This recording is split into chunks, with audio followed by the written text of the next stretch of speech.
Well, hello, Sunday again. How's your week been? Have you had a good week? You've had lots of sunshine, so I hope you've been able to get out and about and enjoy it. I've been sitting in my garden, just loving watching the plants and sitting in the sunshine. It's great. Okay, before we talk about the Psalms, we're still talking about the Psalms. I'm going to ask you to trust me. So, what I want you to do is when I say close your eyes, I want you to close your eyes, and then I want you not to open your eyes again until I tell you that a minute has gone past exactly. Now, you might want to count it in your head, and you might want to open your eyes, but I want you to trust me, and I will tell you exactly when a minute is up. I've got my minute hand on my watch. So I'm going to wait for 5 more seconds, and then I'm going to ask you to close your eyes now.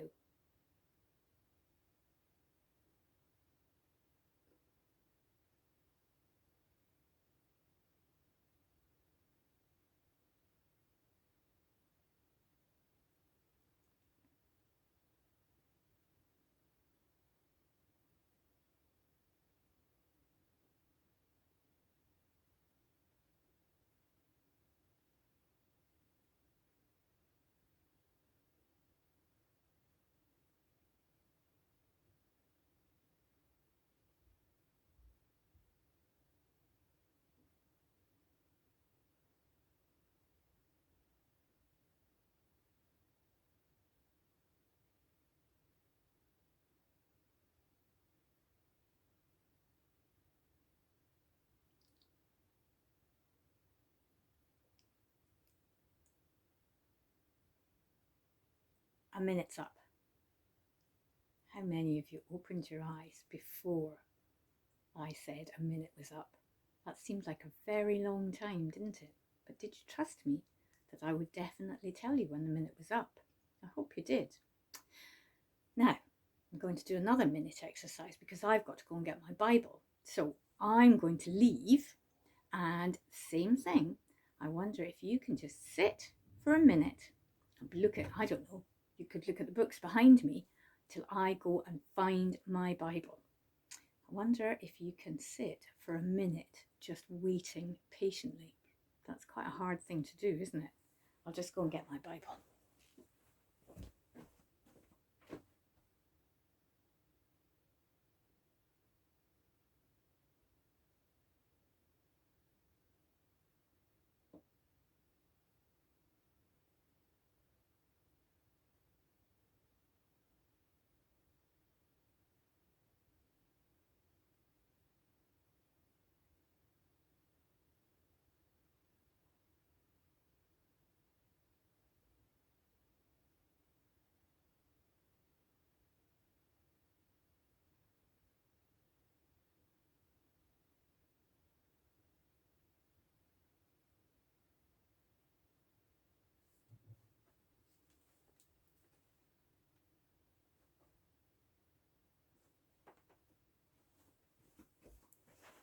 Phew, just made it back in time.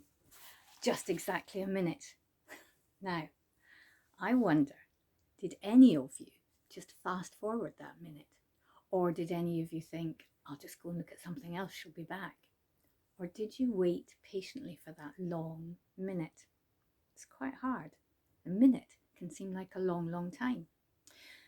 Now, in the Psalms often say that they have to wait. We sometimes think that all we have to do is ask God for something and He'll answer us straight away. But actually, sometimes, for reasons that we don't always understand, God asks us to wait.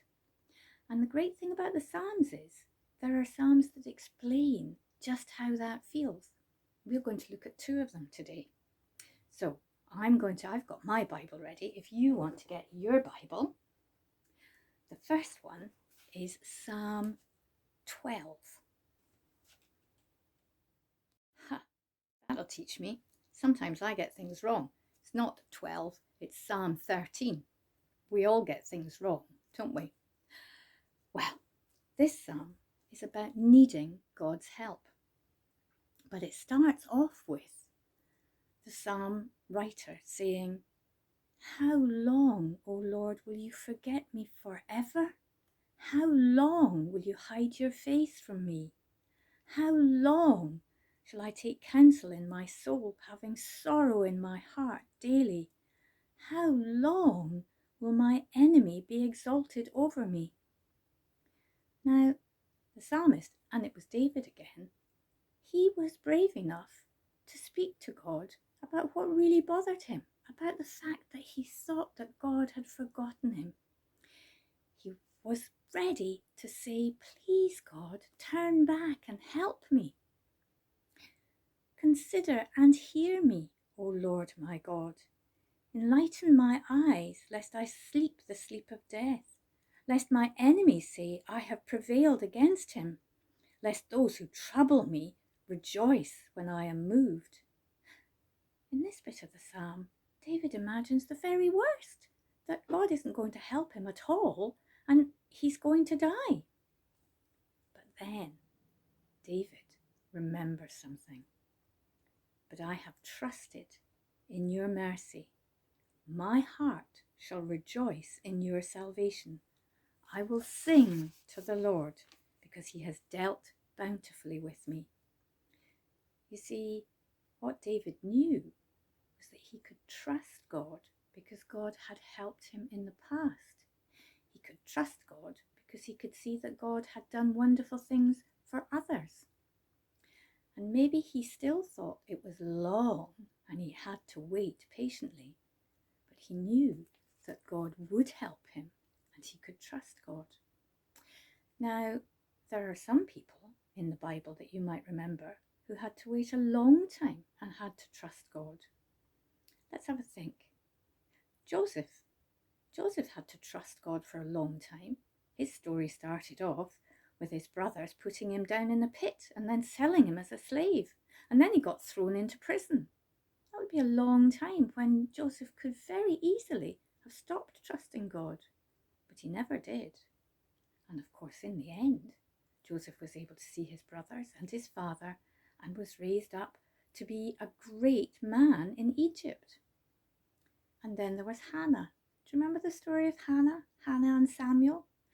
Hannah had prayed and prayed and prayed to God for a child. And she had to wait patiently, didn't she? But she trusted God because she knew of things that he had done in the past. And then there was Abraham. Now, God said to Abraham that he was going to have descendants that were more than the stars in the sky. But his wife, Sarah, was 90 years old. Well, so it says in the Bible, 90 years old. So you can imagine, Abraham thought he wasn't going to have any children. But Sarah did. She became pregnant. And she laughed when someone told her that she was. But it was true.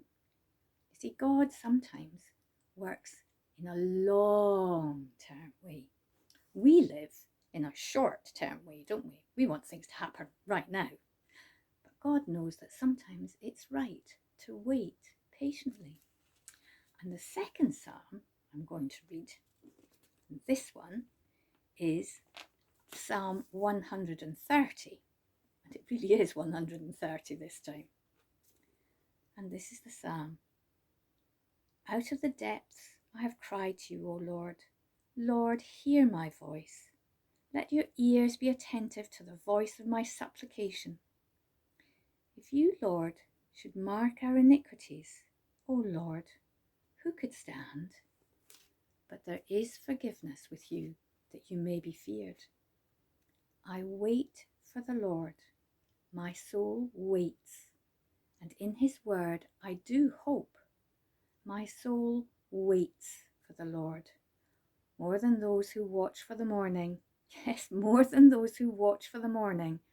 O Israel, hope in the Lord, for with the Lord there is mercy, and with him is abundant redemption, and he shall redeem Israel from all his iniquities.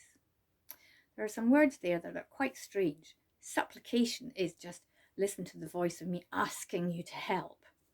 And iniquities is another big word for things that we do wrong. But in that psalm, we know that God forgives us when we ask him, and he is always, always merciful. But Did you hear how many times there was, I wait for the Lord? Just like you had to wait for the minute to be over, we sometimes have to wait for God's perfect timing for what we have to do or what He wants us to do. And that can be quite difficult.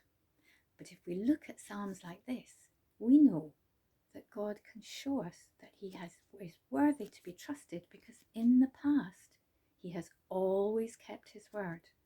And now God will always keep His word. And in the future, God will always keep His word. So we may have to wait, but we know we can trust, because God has a perfect plan for each one of us. I'll see you next week. Bye.